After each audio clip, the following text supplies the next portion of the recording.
ومعتنتين مدحونا أحمد قرقر ومعتني هاي كسمها رجالها دولة الفدرالكا مدحونا ياشا دولة قبلات يدا بودلان قلمودو هرشابيل كونفور قلبيت يو جبلان قدوميها قول كبنادر مروضة كواد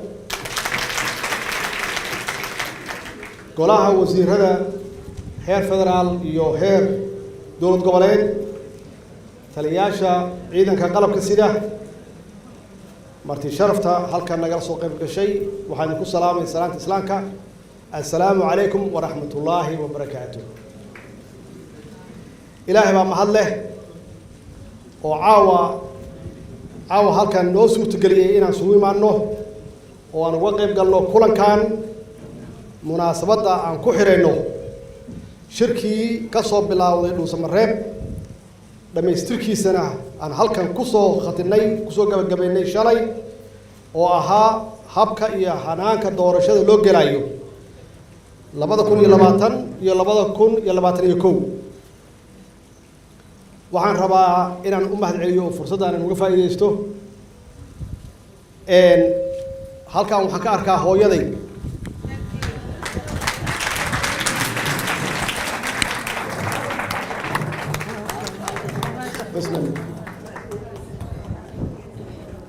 هاي وما سنتهاي فرصة أنا نوقف عيديستو سبب لقى إن أنا كوم هاد عليو إلهي كسكو ماشي إنتاجنا هذا كمسؤولة نبى أنا لصوم مرتي وأنا سوكر السي وحبانا صوم مرتي هاي وكوم هاد سنتهاي قفل بهالكم فني قفل بمغلاينا وإن والدين ساس لي هذا وما سنتهاي مر والبابا أنا أدعي إنه أنت لما إلهي إنه الجنة سيو كون نولنا إلهي عافمادي عمر سيو إن وعن ربائنا المهد عليو مدحوين قرقر حقيقة مسؤولية الساري وأودي سكوين وآدي أدو علص وصدح جوجل ونودي تاس وحي مجنسة السجا إيو بالوين تا قلمدوك إنه يهين حقيقة ضد صومالي ماذا كوين أو أهرية حلقة صومالية ورنتي كاجم هدعلنا يا مدحويني أديك إيوه ددوينها جودهان هالجلمود خاصة أما جارهان سمرب وحن ربا إلى نمه العليو مدحويني ياشا إن هرشابيل إيوه كونفور قلبيت أو رنتي نجلا سوق قلي إن سمرب صدح oo runtii aan ku gaarnay meel waxay keeneen meel fog iyo iga soo kaxayeen waxay keeneen meel dhexe mar waxaan siraahdaa ma waxay ku heshiiyeen ba oo la yiri rag kala maqnaada ninkan odayga ah madaxweynaha afar sano wuxuu ku qaru waayay ummad u sheegay qof iyo cod hal mar ma oran karno hal ugu noqdo mid dadbane annaga soo dhaweeyay idinku nasuga أرنتاس وحب أنتي بارد محايا لي مركي أنا حق سقوط جني وحاني رولا ليالو قول جلا إذن كحل إيه كنا حل كنتي ومدة سمارد أقل مايه أقل مكره أو ناكسن أو معقولة إيه كنا وهي جم غنايين تضرب ساعات ويقول صار نقدين وهي إيه كانن هشيسكي كسب بحي سمرب صدق runtii waana ka naxay waana ku farxay oo waxaan ogahay labada kala maqan inay meel fog ka hadlayaan marka waxaan iri intaan orod ku qaado bal wax kale la sameeyay maadeen waxa laga yaabaa inay istaraatiijiya waxay ka ilaalinayaan nuclear inay hal mar ugu tuuraan nuclear option waxaan iri see ummadda uga gadaa hawshan ileen 4 sano waxaan iibinaynay aan ummad u sheegaynay shuruuc u sameynay ummadda Soomaaliyeed aan maalin iyo habeen baan u sheegaynay in dalku uu gali doono qof iyo cod waxay yiraahdeen ragga kale meeshay joogaan ma ogide intaan qaado oo ummadaada intaan u sheeg alxamdulillah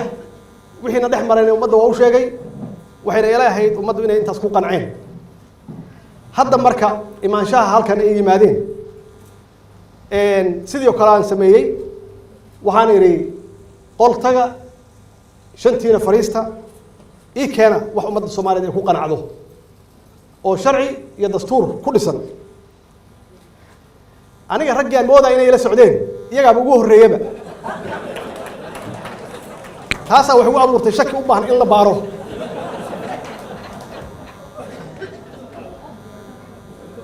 waxay ii keeneen wixii aan soo saarnay ilaa iyagu waa iga xishoonayeen saddexdii hore labadaas nin yay rabeen inuu hadlaan adigu idinku calaa ayi xaal hawshaasi runtii waxay ku dhammaatay wixii soo baxay waxaan idiin sheegayaa marka sababta looga tanaasulay ama aniga aan u tanaasulay qof iyo cod aan uga tanaasulay qof iyo cod runtii muddan ka shaqeyn waa xaqiiqa inkastoo ay soo kala dhex gashay xaalado adag oo COVID-19 uu ku jiro iyo baarlamaanka oo dhowr jeer fasaxyo qaatay waxaa la isku hayo waxay tahay doorashada qof iyo codka ah sharci iyo dastuur aan ku dhaqanno iyaguna waxay lahaayeen waqtigeeda lama gaarin aan heshiis siyaasadeed galno waxaan iri waa lagu dhaqmi karaa waana dadku waa u diyaar aan qaadano jaaniskeeda waxaa laga yaabaa marka hore inaysan sidii la rabay noqon laakiin aan wax ku baranno oo xisbiyadu has bartaan guddiga maxaa la yiraahdaa doorashooyinka madax bannaan ha shaqo bartaan deegaanada la geenaayo ha bartaan inay codeeyaan aan ku barbaranno marka dambe waxaa laga yaabi karaa inaan intii la rabay in ka badan aan gaarno waxay yiraahdeen xaaladeeda laguma jiro hadda waa in aan u diyaarino waqti ay u baahan tahay markay ugu yar tahay 2 sano ah 2 sano extension ahna waa wixii lagu xamanayay ee isaga fogow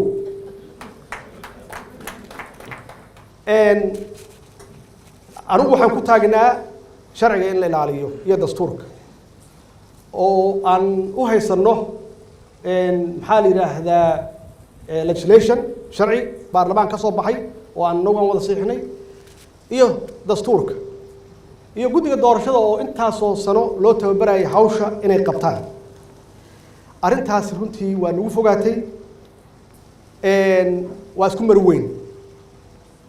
isku mari weynay saddexdii bilood ee la soo dhaafay wax kale kamayn hadlayn waxaan isu sharxaynay faa'iidooyinka ee leedahay qof iyo cod iyaguna waxay sharxayeen inaysan hadda aan la sameyn karin oo aysan diyaar ahayn oo loo baahan yahay waqti haddaba maxaa dhacay marka oo aan ku tanaasulay waxaan ku tanaasulay markii ay gaartay meeshii ugu dambeysay oo ah in la kala tago oo ah in la rajo xumeeyo ama dadka rajo xun la geliyo waxaa ii soo baxday labo inaan kala doorto waxay kala yihiin in dalku uu kala tago oo wadajirkeennii uu lumo anoo ku adkaysanayo qof iyo codkii maxaa yeelay sharci baan ku taagnahay dastuur yaan ku taagnahay iyaguna ay yiraahdaan ka qayb gali mayno electionka oo waa qaadacnay waa boycott galeen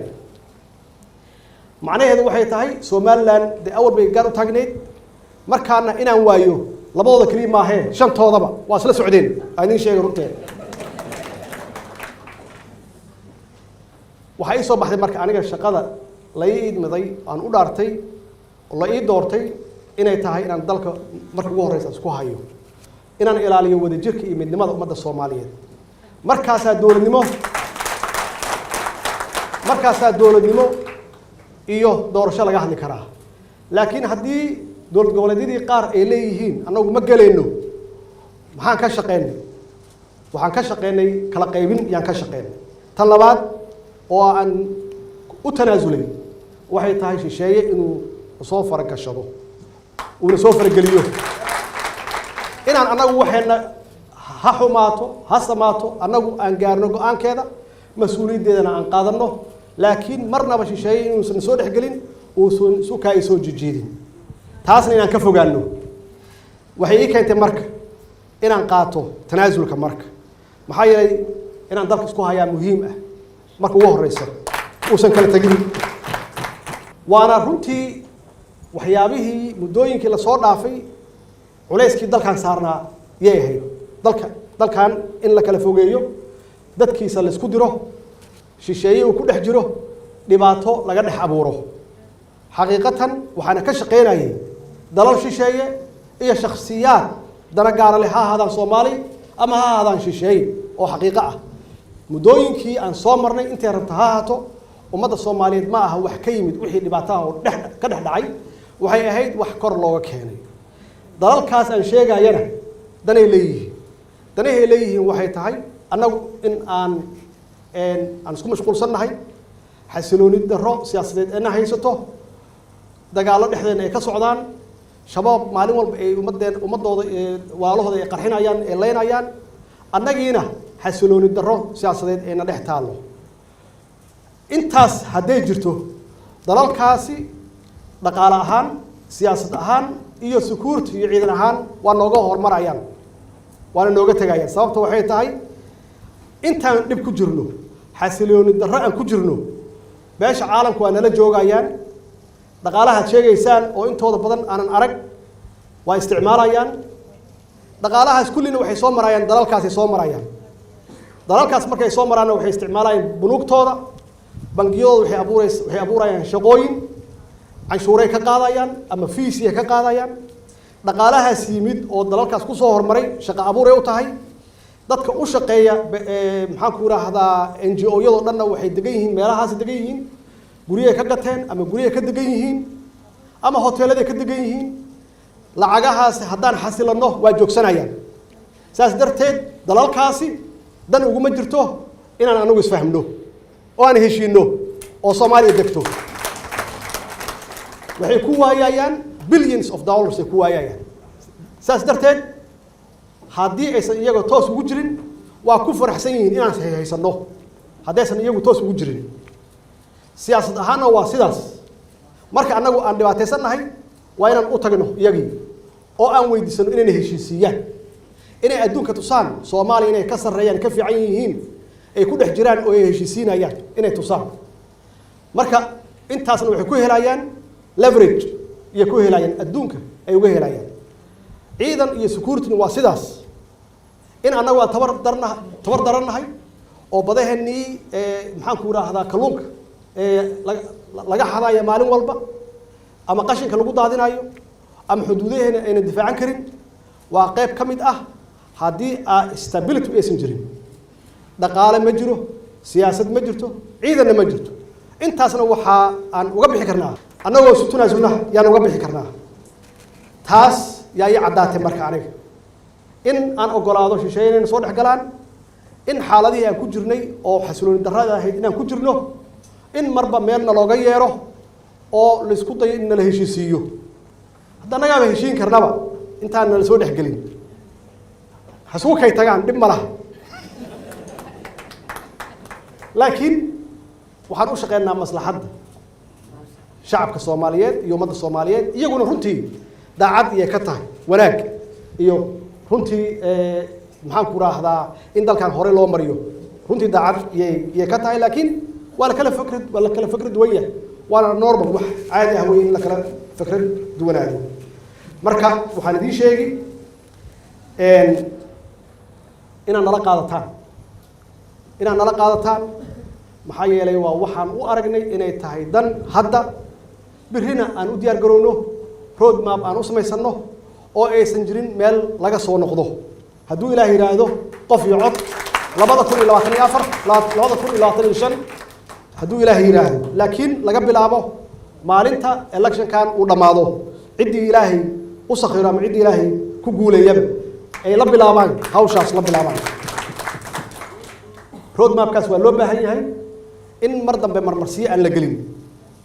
oo aysan imaanin inay isu bahaystaan ninkii dhankan ka taagan baarlamaanka sharafta badan runtii muddo badan iyo ka soo shaqeeyeen hawshan waanu u soo dhabar adeegeen in dalka la gaarsiiyo qof iyo cod waana ku wada shaqeynay waana ku wada jirnay iyaga naftigooda inay u daneeyaan dalka inay dadkooda u daneeyaan inay maslaxadda xasiloonida u daneeyaan oo wixii annagu aan keennay ay nala qaataan hadduu ilaahay yidhaahdo waxaan u mahad celinayaa ugu dambays guddiga doorashooyinka madaxa bannaan oo ay guddoomiye ka tahay xalim yarey runtii shaqo fiican bay qabatay guddigu shaqo fiican ay qabteen 5 sano iyo 6 sano ku dhawaad iyo runtii u tababaranayeen dhaqaale badan oo ku baxay way aaminsanayeen inay qaban karaan election kan ama doorashadan laakiin insha Allah waxaan rajaynaynaa iyagana in waqtiga loo dheereeyo si ay kale u qabtaan iyagoo diyaarsan wassalaamu calaykum wa rahmatullaahi wa barakaatuh